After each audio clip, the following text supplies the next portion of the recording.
All right, gang, LVD, here we are back again. Today I'm going to take a close look at this weekend's Magnificent Seven, Queensbury Promotions. Mr. Frank Warren's putting this one on. Yes, I think this is his third one in recent years. He did do a couple of Magnificent Seven shows back in about 2009.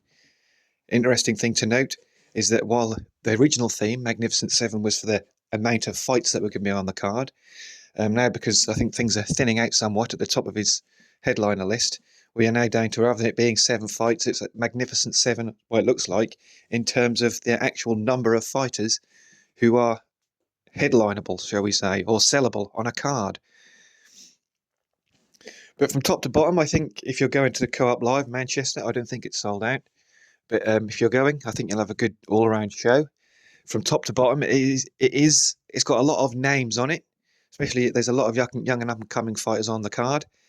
I'm pretty sure they're all going to come out on top. They're all very well matched, as they seem to be just recently, since Frank and Turkey had their falling out.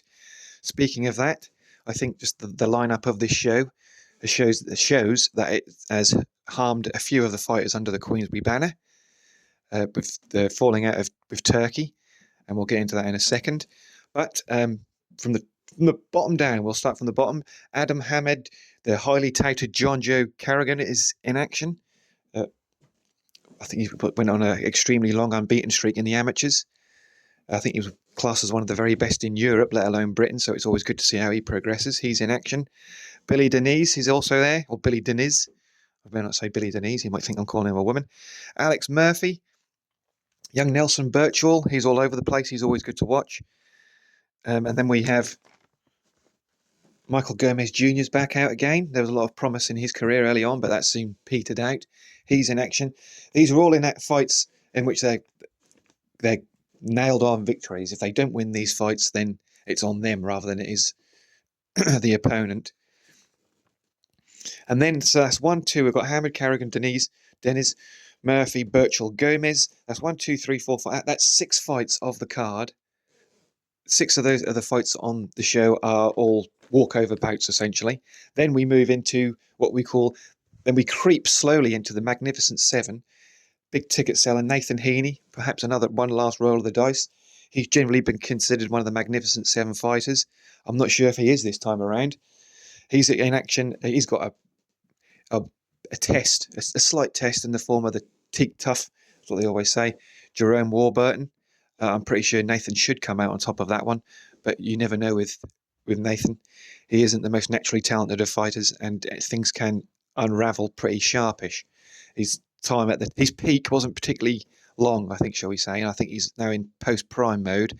But of course, with his ticket-selling abilities, Frank will give him chance after chance until essentially he doesn't want to do it anymore, a la Frank Buglioni, if you can remember him from a few years back. Then we start moving into the actual meat of the card. Then we've got Shaquille Thompson and Brad Pauls. That should be a good contest. Back in the day, that would have been a British title fight, but this is for an international IBF Do-Si-Do championship. No doubt gets them ranked in the top 15 of that governing body. I think it's contrasting styles. Shaquille Thompson will keep it long. Brad Pauls, if you've seen his fights with Nathan Haney, for example, you know what he's going to do. He's going to come forward and bring the anger, bring the pain, bring the energy. Should make, so like I said, for a good clash of styles. Brad Pauls has the seasoning, the experience. I think the class was with Shaquille Thompson, even though he's relatively untested. But I'm going to stretch my neck out, as it were, and I think Thompson is going to edge it on points in an interesting clash. Then we're 3 fights from the top now, so I've just been through those six undercard bouts.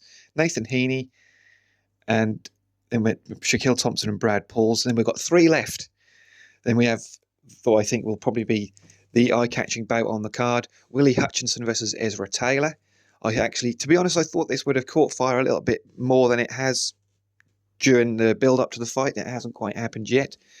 As you know, Willie is something of a character, shall we say.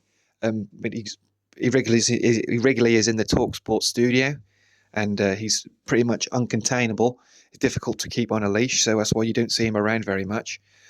And I did notice that the last time he was in studio with Ezra Taylor, he was actually pre-recorded, which goes to show that they're a bit concerned about what Willie might say when the red light is on and they're live. Ezra Taylor, he's tried to keep it somewhat classy, somewhat calm. It's a contrast of personalities as opposed to a contrast of styles. I think the fight won't be as good as the hype and the build-up will let it to be. I think Ezra Taylor he is a stop-start type of fighter, and I think there'll be plenty of clinching and stop-starts, and referee's going to be separating them a lot, and there'll be plenty of talking between the two. But I think at the end of it, I think Willie Hutchinson will have his hand raised, say a 97, 93, 96, 94 points decision. I think it's a 10-rounder. If it's a 12, it'll be 115, 113, 116, 112 type of deal. 8-4, 7-5 in rounds. I don't think that Willie is quite as good as as we're being told he is. He is a former world junior amateur champion. I think he was the first Scotsman to ever achieve such a feat. But he's taken a long time to get going, shall we say. Since he turned pro, he's been represented by Richard Schaefer. I think he's still managed by Shelley Finkel. Because of that Scottish World Amateur Championship victory, which was getting on for about 10 years ago now, I think, he's had some quality representation, but his career hasn't really kicked on. I think if you read between the lines, you can work out why. But he's an interesting addition to the light heavyweight division, most definitely. I wish he fought a little bit more, and there's some fascinating fights. But first of all, he's got to overcome Ezra Taylor, and it's not a guarantee. But like I say, I think he will get it done eventually down the stretch. And that brings us to our co-main event, which Boxrec actually says is the main event, but of course we all know it's not. I think it's a vacant European featherweight title. Francesco Grandelli of Italy will challenge Liam Davis, a man whose career has lost a bit of momentum since his points loss to Shabazz Mahmood. He has got back in the saddle slightly, but it does seem as if it's similar to Nathan Heaney. I do get the feeling that perhaps Liam is in his post-prime phase, and that his next big fight will likely be his last. You can't rule him out 100% because he has got an amazing amount of tenacity, but he's a lot of that size advantage, which played to his advantage that he had, has gone since moving up, and we're interested to see how it plays out going forward. I think he's got enough to defeat Mr. Grandelli. The Italian fighters didn't really generally have a great deal of punch power and aggressiveness. They're usually canny and clever, so that seems to be half the reason why Mr. Grandelli is involved in this contest. I expect Liam to get the job done in the second half. If he got it done before that would be a great achievement. Points, excuse me, points would be slightly, I think, a bit of a disappointment, but it's all about getting the win, moving on to another big fight. He'll be like third or fourth from the top in a big show going forward in the summer if Liam was to win. And that brings us to our main event of the evening. Moses Itama and Jermaine Franklin. It's finally happening. It seems as if it's been on the cards for about 6 months. But going ahead on Friday, they are both recently on TalkSport. They've been on TalkSport quite a little bit recently. They both Jermaine Franklin did a very good interview in the studio with Jim White and Simon Jordan. Spoke very well. Not that matters, of course. It matters what happens in the ring. Jermaine, as we've seen him in our shows before, I thought he clearly beat Dylan White. I thought he was very competitive with Anthony Joshua in the first half of the fight until he gassed down the stretch. He is a threat. I wouldn't say he's a threat in that he could potentially take Moses out with one punch, but it definitely seems as if the reason that this fight is going ahead is to see if Moses can take care of a tricky contender who knows his way around the ring, he's never been stopped before. Can he do that to him? If he does, that's a huge deal for Moses and a big feather in his cap. If he can't, then it's a matter of how impressive he looks. I think what Moses and what Frank can't really afford and doesn't want is if Moses wins, say, a 96, 94, 97, 93 decision, and he doesn't look particularly impressive. Franklin squeezes the life out of the fight, and in fact, he probably ends up with just as much credit for losing as what Moses does for winning. That's what Moses has to watch for.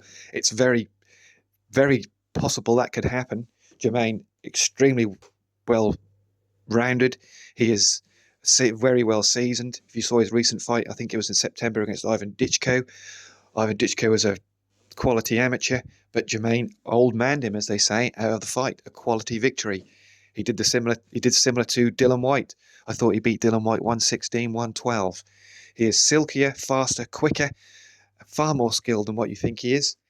But the reason why I think he is here for this fight, of course, is that he doesn't pose a great one-punch threat, which is what you don't want when you've got a rising prospect, the biggest rising prospect in Britain in heavyweight boxing. So, and I would not be surprised at all as if things get a little bit hot and heavy for Moses in there, that whoever the referee is, if he's a British referee, which I'm pretty sure he will be, as there's no major title on the line, the British referee will do exactly what's needed to make sure that Moses gets over the line. You can be sure of that. Not that I expect that to happen or want that to happen, but you just got to keep your eye out for it. But at the end of the day, of course, I expect Moses to get his hand raised. And it really is for Moses and for Frank and for the boxing fans who keep an eye on this sort of thing. It really is a matter of Moses looking impressive. So there we have it. That's your preview of the Magnificent 7 2026, shall we call it. Thank you very much if you've listened this far. And I might do a review of it when it's all over and done with. I might not. I don't like doing review shows too much because they're 10 a penny. And but unbelievably, you two blokes hitting each other in the face, and so many different people can have so many different interpretations of it. But anyway, I'm LVD Sport. That was your preview for the Magnificent 7 this weekend. If you've liked it, please drop us a like, drop us a comment.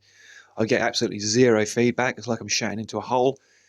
Thank you very much for listening. And until next time, LVD Sport saying keep your gloves up and your chin down.